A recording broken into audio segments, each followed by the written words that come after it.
துரோகம்.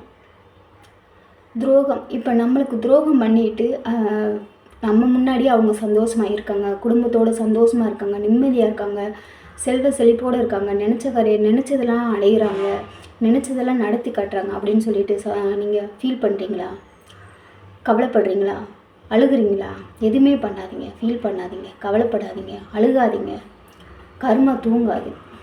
இன்றைக்கி உங்களை ஏமாற்றிட்டு உங்களுக்கு துரோகம் பண்ணிவிட்டு அவங்க சந்தோஷமாக நிம்மதியாக இருக்காங்க அப்படின்னா கண்டிப்பாக அதுக்கு காலம் வரும். நீ சிந்துற ஒவ்வொரு சொட்டு கண்ணீருக்கும் பதில் சொல்லணும். அது வீணாக போகுதுன்னு பயப்படாதீங்க. தயவுசெய்து அழுகையை நிறுத்துங்க. அது சரியான நேரத்துக்காக வெயிட் பண்ணிக்கிட்டு தான் இருக்கும். ஓகேங்களா? வேட்டை ஆடப்போவது நீங்கள் இல்லைங்க, காலம்தாங்க. காலம் என்றைக்குமே பதில் சொல்லியே ஆகும். சரிங்களா? காலத்துக்கு நம்ம பண்ணுற ஒவ்வொரு துரோகத்துக்கும் காலம் பதில் சொல்லும். நம்பிக்கை துரோகங்கிறது வட்டியும் முதலுமா திருப்பி தர வேண்டிய கடன் தான். சரிங்களா? அதனால் யாருக்கு எப்போ துரோகம் பண்ணுறாங்களோ அவங்களுக்கு கண்டிப்பாக வட்டியும் முதலுமா ஒரு நாளைக்கு அந்த துரோகத்துக்கான பலன் கிடைக்கும், அந்த கடனுக்கான பதில் கிடைக்கும். அதுக்காக நம்மளுக்கு துரோகம் பண்ணிட்டாங்கன்னு சொல்லிட்டு நம்மளை நினச்சி ஃபீல் பண்ணிவிட்டு அழுதுகிட்டு கவலைப்பட்டுட்டு இருக்கிறத விட்டுட்டு நம்ம வேலையை பார்த்துட்டு போவோம். உன்னை அழிச்சதாக நினச்சிக்கிட்டு அவங்க குழி தோண்டிக்கிட்டு இருக்காங்க. ஒருத்தன் உன் நம்பிக்கையை உடைக்கும்போது அவன் ஜெயிச்சிட்டதான் நினைப்பாங்க. பிரபஞ்சம் எதையுமே மறக்காதுங்க, எதையுமே விடாது. காலத்துக்காக எதிர்பார்த்துக்கிட்டு தான் இருக்கும். அவங்களுக்கும் ஒரு காலம் வரும். இன்றைக்கி ஒன்று அள வச்சுட்டாங்கன்னு அவங்க சந்தோஷப்படலாம், ஆனால் அவங்க காலம் முழுக்க அழ வேண்டிய சூழ்நிலைகளாக எதிர்காத்துக்கிட்டே இருக்குது. அதுதான் உண்மை. உன்னை எரிக்கணும்னு அவங்க மூட்டின நெருப்பு கடைசியில் அவங்க வீட்டையே தேடி வரும். இதுதான் உண்மை. சரிங்களா?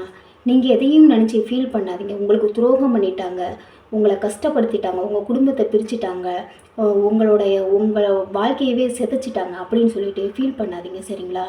இதுவுமே நிலைக்காது.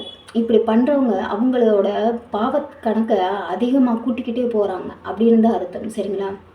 நீங்கள் நேர்மையாக இருங்க, உண்மையாக இருங்க, யாருக்கும் துரோகம் பண்ணாதீங்க. உங்களோட பாவ கணக்கு குறையும். சரிங்களா? நீங்கள் எப்பயுமே அடுத்தவங்களுக்கு நல்லதை மட்டும் செய்யுங்க, நல்லது மட்டும்தான் நடக்கும். இன்றைக்கி நம்ம நல்லா இருக்கோம்னு நினைக்கக்கூடாது. ஒருத்தவங்களை கெடுத்துட்டு இன்றைக்கி நான் நல்லா இருக்கேன், சந்தோஷமாக இருக்கேன் அப்படின்னு சொல்லிட்டு நினச்சோம்னா கண்டிப்பாக ஒரு நாளைக்கு இன்றைக்கி இந்த கொஞ்ச நாள் சந்தோஷத்துக்கு வாழ்நாள் முழுவதுமே நீங்கள் வருத்தப்பட வேண்டியதாக இருக்கும். கண்டிப்பாக காலம் பதில் சொல்லணும். அந்த கர்மா தூங்காது. அந்த நேரத்துக்காக காத்துக்கிட்டு இருக்குது. உங்களை எந்த நேரத்தில் எப்படி வீழ்த்தலாம் அப்படிங்கிற காலத்துக்காக வெயிட் பண்ணிக்கிட்டு இருக்கு. உண்மையாக இதுதான் நடக்கும். சரிங்களா? துரோகம் பண்ணவங்களை நினச்சி ஃபீல் பண்ணுறதை விட்டுட்டு கண்ணீர் விடுறதை விட்டுட்டு உங்கள் வேலையை பாருங்கள். சரிங்களா? நல்லது மட்டும் பண்ணுங்கள். உங்கள் வாழ்க்கை சந்தோஷமாக நிம்மதியாக இருக்கும். காலத்துக்கும் நீங்கள் நல்லது பண்ணிங்கன்னா நல்லது மட்டும்தான் நடக்கும். துரோகம் பண்ணவங்களுக்கு காலம் காத்துக்கிட்டு இருக்குங்கிறது தான் உண்மை. கர்மா மேலே நம்பிக்கை விட்டுட்டு வாழ பழகிக்கங்க. ஓகேங்களா? கர்மாவை நம்புங்க, நல்லது மட்டும்தான் நடக்கும். ஓகேங்களா? இந்த வீடியோ பிடிச்சிருந்தா லைக் பண்ணுங்கள், ஷேர் பண்ணுங்கள், கமெண்ட் பாக்ஸ் கமெண்ட் பண்ணுங்கள். சப்ஸ்கிரைப் பண்ணாமல் சப்ஸ்கிரைப் பண்ணிவிட்டு பெல் ஐக்கனை கிளிக் பண்ணிட்டு ஆளுங்க அதை கிளிக் பண்ணுங்கள். அப்போ தான் நான் போகிற வீடியோஸ் எல்லாமே உங்களுக்கு நோட்டிஃபிகேஷன் வரும். யூடியூப்பில் போய்ட்டு ரித்தி மோட்டிவேஷனல் ஸ்பீச்சுன்னு போடுங்க, என்னோடய வீடியோஸ் எல்லாமே வரும். ஓகே, பாய். இங்கே அடுத்த வீடியோவில் பார்க்கலாம்.